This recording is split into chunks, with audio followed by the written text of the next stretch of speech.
आज 2 kilometre slow running करणार आहे. 400 मीटरचा 2 रॅपिडेशन रिलॅक्समध्ये आणि एबीसी वर्कआउटचे जरा 4-5 सेट करतो, मग जरा बॉडीचे स्ट्राइड ओपन होईल.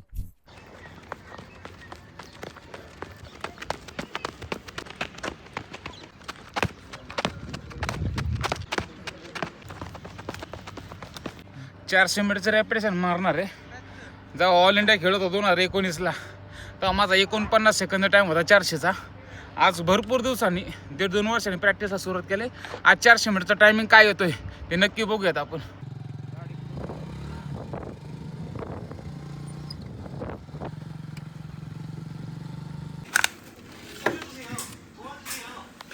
मित्रांनो, आपला 35 ग्रॅम प्रोटीनचा डाएट एकदम रेडी आहे. हे आमचं किचन आहे. तुम्ही म्हणाला नाही असलं काय किचन आहे. एका कार्यकर्त्याने कमेंट केली होती की किचन जरा चेंज केलं बाळा, घराचं काम चालू आहे आमच्या. नवीनच तुम्हाला नवीन किचन बघायला मिळेल. या प्रोटीन खायला.